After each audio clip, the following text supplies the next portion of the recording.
Let's talk about things that I think rather more important, our freedom to protest on the streets. We have seen every other Saturday since October the 7th, starting, by the way, before there was any action by Israel. Small point worth making, pro-Palestinian demonstrations. A lot of the organisers of these have very, very close links with Hamas. 4 out of 6, as I might believe, and yet people choose to go on these marches. I don't think they're hate marches. I think there are people who genuinely are concerned about innocent Palestinians, particularly children, who are dying as a result of this war. However, I do think their concern should be more about Hamas and the fact they're using these civilians as human shields rather than with Israel. But there we are. But we're going to have a new definition of extremism from the Levelling Up and Housing Secretary later this week, and that's focused attention on a lot of this. But we saw extraordinary footage at the weekend of a man who held up a sign. Okay, grammar in a second language, perhaps not, is an Iranian a man. Hamas is terrorist sign. He held it up at the pro-Palestinian march. We've got the images here. He's just holding it up, totally peaceful, as he's entirely entitled to do. In fact, I'm rather tempted to do myself the next time there's a march on. And people walk by, they're not happy with it. Police are clearly watching.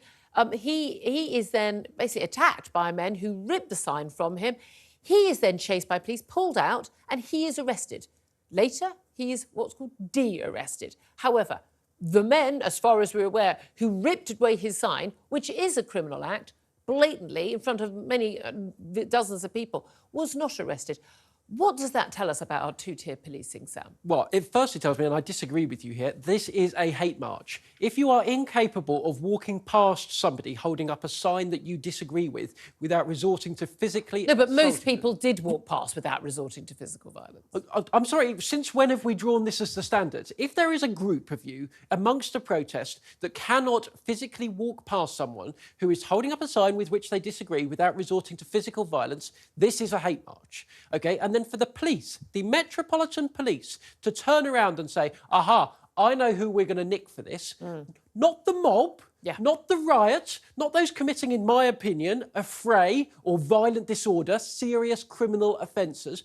I know we are going to nick the counter-protester. That is a disgrace. That says to me that the Metropolitan Police has lost its way, that it needs placing into special measures, that we need to have a complete and utter review of the way in which they are policing these protests week in, week out. It is not the Metropolitan Police's job to act as a kind of national social services here, to try and calm everybody down. It's the Metropolitan Police's job to enforce the law. Not only did they fail to enforce the law last weekend, when they failed to arrest any of those that assaulted him, they broke it themselves when they arrested a man who had done nothing, nothing exactly. wrong. They said he was arrested for assault, and then they looked at the video, and we're going to be talking to the man, Maher Touzi, who actually filmed that. He was with him, so they were shown the video, and it was clear, so he wasn't arrested. But again, he shouldn't have been arrested anyway. The sign he was holding up is official government policy. Hamas are terrorists. They are a prescribed terrorist organisation. Why would anybody who is concerned about innocent civilians in Gaza ever be worried about a sign stating the clear and blatantly incontrovertible fact that Hamas are terrorists? Yeah, and let's not even pretend that this is the first time that this chap has been arrested. He was arrested a couple of weeks ago, again, for holding up a sign that says that a group of men who invaded Israel and went around raping, killing and murdering, kidnapping people that they are still holding is a terrorist group. Last week, we sat next to one of the victims, and I have been haunted ever since by the words that she said. And for the Metropolitan Police to take not the side of those standing up to those terrorists, but to take the side of those baying mobs that can't walk past somebody without committing grotesque criminal acts of violence is a disgrace. I mean, genuinely, I'm thinking, I will want to go on one of these marches and hold up a sign saying Hamas are terrorists. I think, all right-thinking people should, because we're a statement of fact.